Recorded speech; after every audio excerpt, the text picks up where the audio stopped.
Hi everyone, this is Claire St. John, Director of Operations for Reasons Eating Disorder Center. I want to review our fire prevention and safety plans with you so that in the event of any kind of emergency, you feel prepared and ready to respond to anything. Patient and employee safety is, of course, a priority of ours. Just so everybody knows, we have a whole shelf full of binders at each of our locations, and included in those binders are our emergency plans, our policies and procedures, and our training materials as well. If you ever have a question, the answer is likely in one of these binders, and you are also welcome to reach out to me to ask any questions you may have. We'll be reviewing how to respond to different types of emergencies, including internal medical emergencies, fire and internal emergencies, and external disasters. First, let's look at how to respond to internal medical emergencies when a patient or employee becomes ill on site.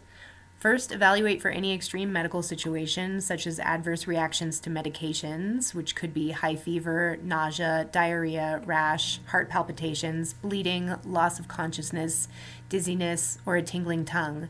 Other extreme medical situations could be a severe injury or a severe injury resulting from a suicide attempt.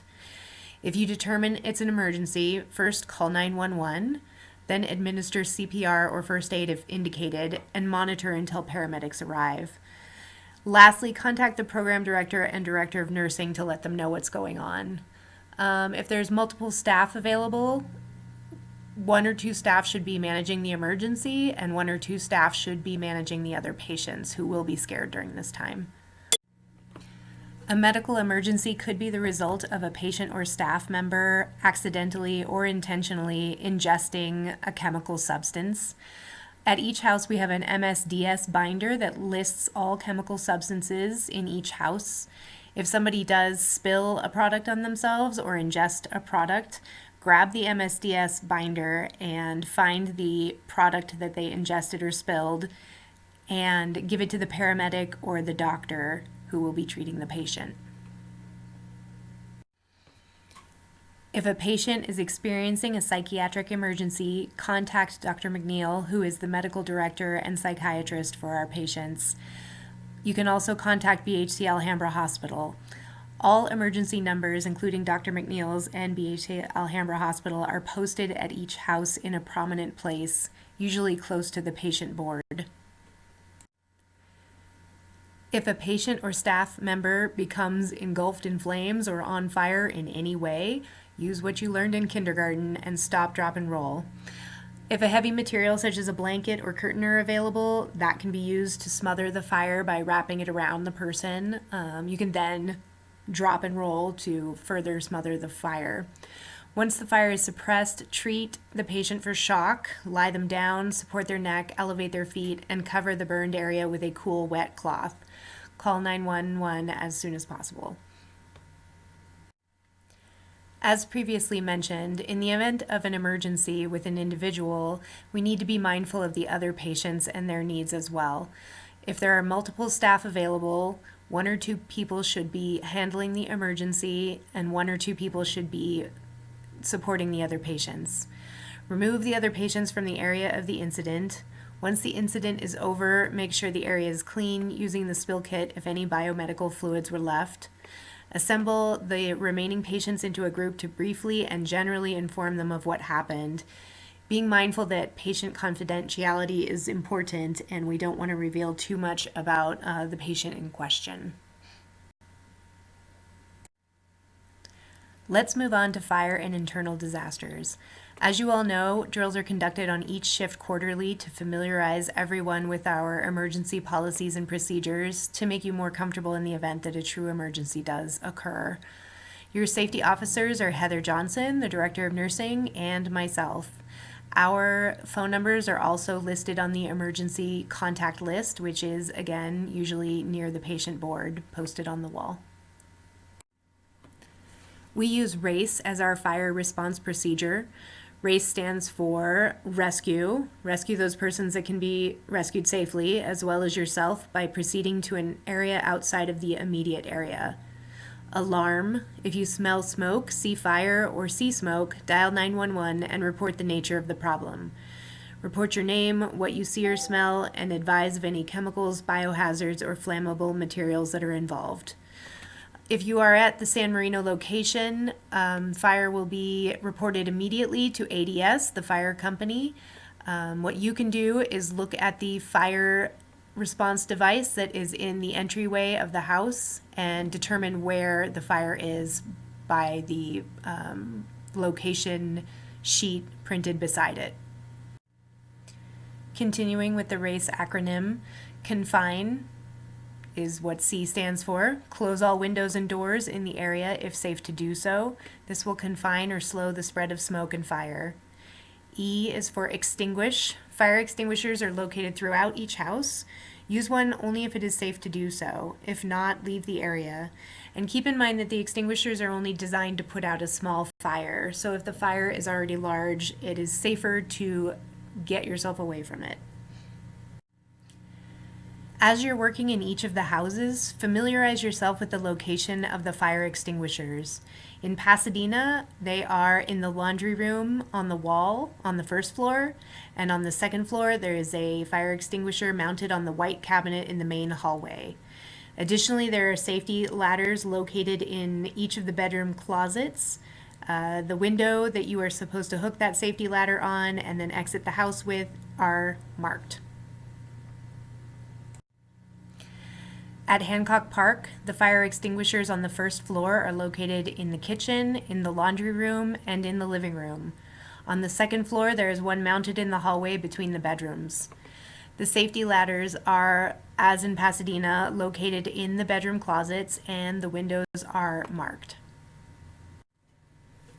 At San Marino, there are a total of 7 fire extinguishers. On the first floor, they're located in the kitchen, in the laundry room, in the living room, in the group room, and in the garage. On the second floor, there is one in the hallway near bedroom number 1 and one in the group room. The safety ladders are under the labeled bed in the bedrooms, and the window that you should hook that ladder on and exit the building is indicated. Now let's review our plans for internal emergencies such as utility failures or a bomb threat. Natural gas is odorized with a sulfurous smell that smells like cooking cabbage or onions. If you smell something like this in the house when you're not cooking, you need to shut off the gas valve. Each house has a gas valve that's clearly labeled around the side of the house. Take some time to walk around the house and identify for yourself where each gas shutoff valve is. In the event that you have a gas leak or suspect a gas leak, go ahead and turn off that main gas line. Contact the Director of Operations and Program Director, and contact SoCal Gas at the number listed on this slide. Complete an emergency event/drill report and submit to the safety officer. In the event that a water pipe leaks or breaks, to reduce damage to each of the houses, you'll want to turn off the water shutoff valve.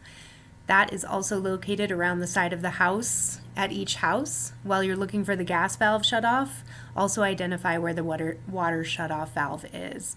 Some houses have separate valves for the sprinkler system. They are not labeled. Look for the one that is labeled water shutoff valve. To turn off the water from the city to the house, you can contact each of the water companies. Their numbers are listed below, and they are also in the emergency policies binder. After the water is shut off, contact the Director of Operations and the Program Director and complete an emergency event drill report for utility failure and give it to the safety officer.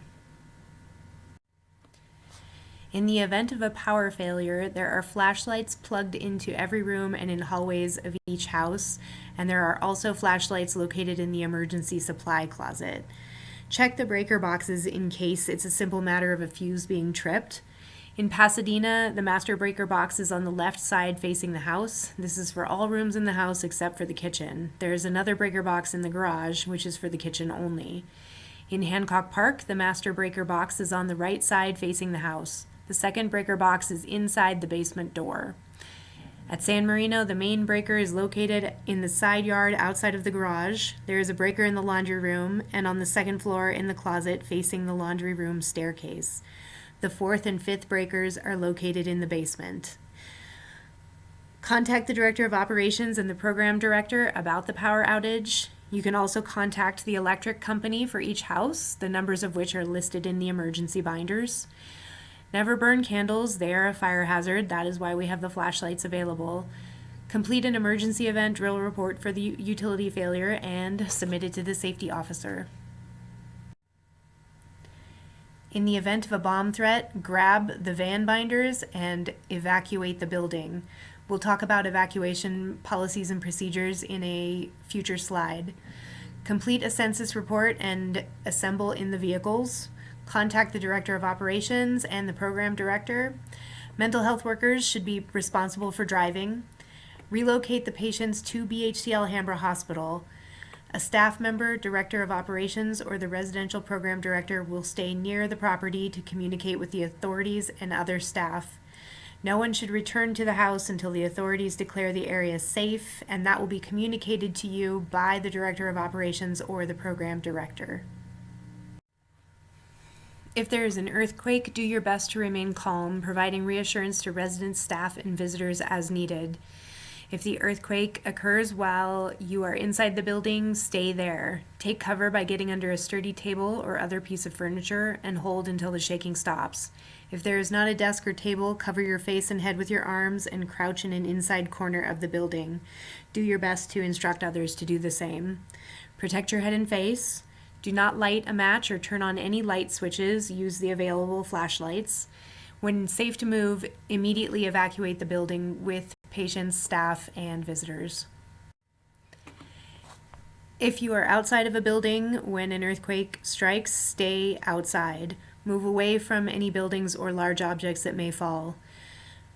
There are battery-operated radios inside the emergency closet. If it is safe to get there, get the battery-operated radio for updates. If someone is hurt, the RN or LVN will initiate notification to local emergency medical services. Basic first aid will be administered by the RN or LVN, and she will assign designated certified employees to assist until the arrival of emergency medical services. Following the earthquake, do not go back into the building. If structural damage or other safety concerns are evident, wait for emergency personnel. If it is safe to enter, the Director of Operations or the safety officer will inspect the building to determine if normal operations may be resumed and check immediately for any gas leaks, shutting off the gas main if necessary. If normal operations can't be resumed, the Director of Operations or Program Director will initiate procedures for alternative treatment locations, likely at BHC Alhambra if it is not damaged. In the event the building is destroyed, the Director of Operations or the Residential Program Director will assign employees to remain at the site to notify residents of the temporary facility setting.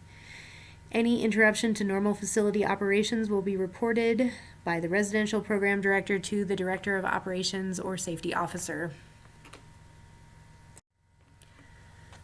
Let's review how to handle a threat of violence. This can actually be an external or internal emergency depending on who is threatening violence. The first step, if anyone is threatening violence to anyone, is to secure the patients in the medication room and complete the emergency census report noting who is with you. If the person of concern is not a resident of the house, in no way should staff engage the person of concern beyond asking him or her to leave the property immediately. If the person of concern leaves at the request of the staff, call the Director of Operations and the Program Director and report what happened. If the person of concern does not leave or poses immediate threat or significant cause for concern, call 911 immediately. Then call the Director of Operations and Program Director to let them know what's going on. Follow any instructions given by the local authorities. Do not leave the secured room until instructed to do so. If, alternatively, the person of concern is a resident of Reasons and staff or other patient are in imminent danger, staff should call 911 and then call the Director of Operations and Program Director to report what's going on. If staff and other patients are not in imminent danger, staff should call the medical staff and the Director of Operations to let them know what's going on. In any case, submit a emergency or drill report to the Director of Operations when it is safe to do so. If a house needs to be evacuated due to a fire or a bomb threat, it will be evacuated on prearranged evacuation routes, which are posted at each house, usually framed on the wall. Go ahead and take a look at that next time you see it. Staff will monitor patients and visitors exiting the house and keep them from re-entering the building. Individuals will exit reasons via the marked exits and proceed to the end of the driveway. Residents will take nothing with them. Staff will take the residents and staff emergency information, medication, and vehicle keys. There's a first aid kit in each of the vehicles, so if you do need first aid, you can use it in the vehicle. Staff will lock all outside house doors. No one will be able to enter. It's important to monitor the patients and visitors to make sure that they don't re-enter the house. They may want to get something that they left behind. So locking the doors may help prevent them getting hurt. Upon reaching the assembly area, staff will complete a census report, ensuring that you have everyone you should have. Any absences should be reported immediately to the Director of Operations and the Program Director. Those who need first aid will be attended to by a nurse or staff member. Residents and staff will await further instructions. Re-entry or further instruction will come only from the Director of Operations or the Program Director. In the event everyone needs to be evacuated to another location, there are a few steps you can take to make sure this goes smoothly. The vehicle in which you will be riding should have a full tank of gas. The oil and tire pressure should be checked well in advance of your departure. This is something we do with the car binders. We make sure maintenance is being done consistently.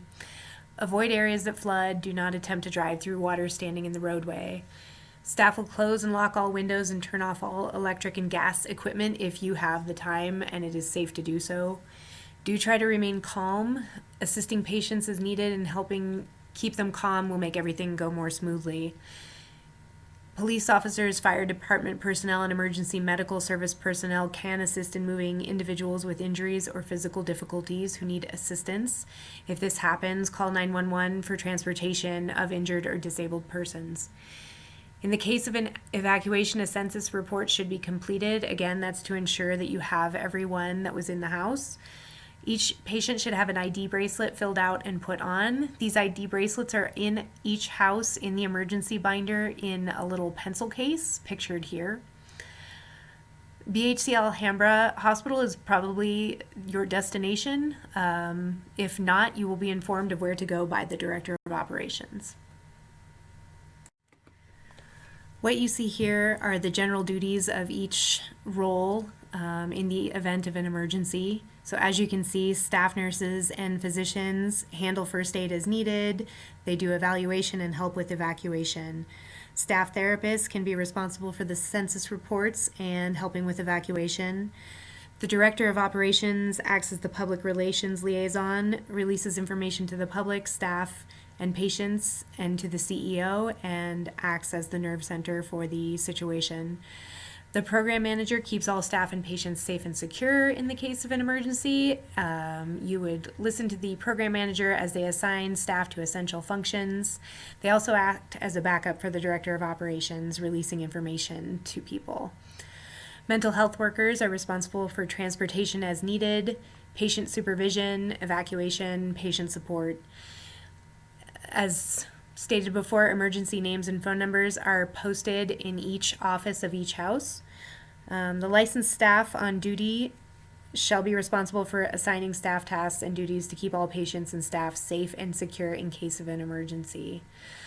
That is a general outline of our safety policies and procedures. As I said before, all of this information and more is included in the safety binders and the policies and procedures binders. If you have any questions or concerns, please do contact me or your program manager. And thank you so much for taking the time to review these things for all of our safety.